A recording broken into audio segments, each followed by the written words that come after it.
Halo adik-adik semua. Hai hai hai. Apa kabarnya hari ini? Andrea yakin nih pasti kalian dalam keadaan sehat dan sukacita selalu. Amin. Puji Tuhan. Biar lebih semangat lagi, Kak Andrea ajak adik-adik semua yang ada di rumah bangkit berdiri yuk. Kita akan menggerakkan badan dulu. Ikutin gerakan Kak Andrea ya.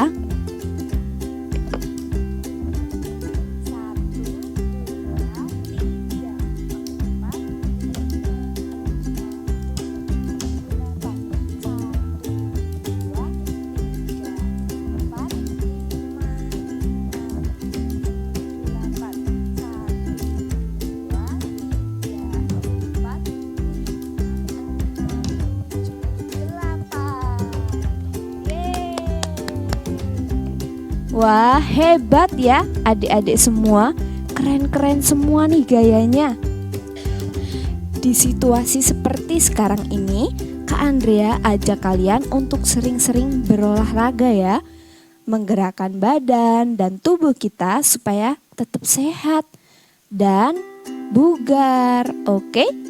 Rajin-rajin juga membantu papa mama melakukan pekerjaan di rumah seperti menyapu, mencuci piring, membereskan tempat tidur, merapikan mainan, dan lain-lain. Oke? Nah, Kak Andrea berdoa kalian selalu menjadi anak-anak yang luar biasa, takut akan Tuhan, taat pada orang tua dan guru. Pokoknya kece dan keren-keren. Oke? Oh iya, dalam minggu ini Kak Andrea masih melanjutkan cerita firman Tuhan minggu kemarin ya. Siapa yang masih ingat firman Tuhan yang disampaikan minggu lalu? Masih ingat? Wow, keren. Ternyata adik-adik masih ingat ya firman Tuhan yang disampaikan minggu kemarin, yaitu tentang siapa? Iya, betul sekali, tentang Gideon. Kalau minggu kemarin Kak Dia sudah menyampaikan tentang Gideon yang menyelamatkan bangsa Israel dari penyembahan berhala, bahkan Gideon menghancurkan patung Baal. Kenapa Gideon dipilih Tuhan? Karena Gideon adalah seorang yang beriman. Dia tidak ikut-ikutan menyembah berhala, Allahnya orang Kanaan itu. Gideon percaya bahwa Tuhan sedang memimpinnya. Gideon juga berdoa secara khusus supaya dapat melawan bangsa Midian yang menindas kejam bangsa Israel itu, adik-adik. Nah, Gideon mempersiapkan pasukannya yaitu bala tentara. Tetapi Tuhan berfirman kepada Gideon. Nah, Gideon mempersiapkan pasukannya yaitu bala tentara. Tetapi Tuhan berfirman kepada Gideon, Gideon, pasukanmu itu terlalu banyak, kirim pulang mereka yang takut. Nah, Gideon berkata kepada pasukannya, siapa yang takut, yang tidak berani maju berperang melawan bangsa Midian, kalian boleh pulang. Lalu 22.000 pasukannya pergi, mereka pulang, tinggal 10.000 orang saja yang tinggal di tempat itu, dan Tuhan berfirman lagi kepada Gideon, itu masih terlalu banyak loh. Tuhan bilang, Gideon, bawalah pasukanmu itu ke sungai. Lalu Gideon taat dan membawa pasukannya itu ke sungai. Terus Gideon menyuruh mereka minum air ke sungai. Ada dua cara pada saat mereka minum air sungai itu. Yang pertama, mereka berlutut menunduk lalu langsung menyalurkan mulutnya ke air sungai itu.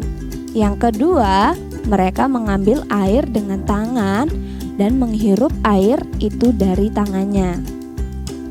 Tuhan berfirman lagi kepada Gideon, pisahkanlah mereka yang minum dengan cara kedua, yaitu menggunakan tangan ke mulutnya.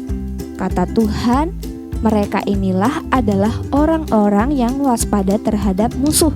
Sekarang ini pasukan Gideon tinggal 300 orang saja, adik-adik. Mereka adalah benar-benar pasukan yang terpilih dan berani. Mereka tidak takut melihat orang-orang Midian tersebar ke seluruh lembah yang sangat banyak, jumlahnya seperti belalang.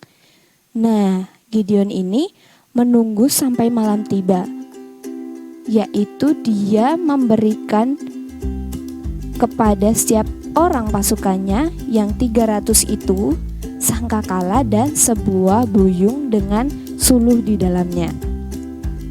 Kemudian Gideon menyuruh semua orang berteriak nama Tuhan, dan setelah itu setiap orang juga meniupkan sangkakala dan berseru sambil memecahkan buyung-buyung yang ada di tangan orang-orang pasukannya itu. Orang Midian terbangun dan melihat cahaya bersinar di sekeliling mereka, adik-adik.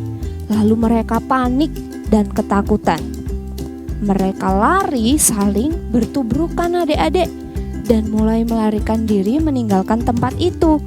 Dan akhirnya Gideon dan 300 pasukannya itu memperoleh kemenangan yang besar. Oh iya, adik-adik, kisah ini ada di dalam Alkitab di Hakim-Hakim 7. Adik-adik bisa membaca ya di rumah. Adik-adik, kita bisa belajar dari Gideon ini, yaitu bisa memperoleh kemenangan yang besar. Kita harus yang pertama percaya kepada Tuhan, yang kedua taat, yang ketiga berani melakukan hal-hal yang Tuhan suruh untuk dikerjakan, berani melakukan kebenaran sesuai yang diajarkan di dalam firman Tuhan, percaya diri, tidak penakut, tidak minder. Nah, Kak Andrea berdoa adik-adik semua pasti selalu menjadi anak-anak yang sukses dalam studi, sukses dalam segala hal, sampai adik-adik besar nanti. So, jangan lupa kita harus belajar dari sikap Gideon ini. Siap? Yes, good. Kak Andrea ajak kita untuk berdoa. Tangannya dilipat, matanya ditutup. Terima kasih ya Tuhan, terima kasih ya Yesus. Kami bersyukur atas penyertaan-Mu dalam kehidupan kami, sehingga kami bisa beribadah secara online ya Tuhan. Tuhan, kami mau belajar seperti Gideon. Kami tidak takut, kami mau taat ya Tuhan. Kami mau berani ya Tuhan. Tuhan Yesus, kami sudah berdoa dan mengucap syukur hanya dalam nama Tuhan Yesus Kristus. Haleluya. Amin. Bye-bye. Happy Sunday adik-adik. God bless you.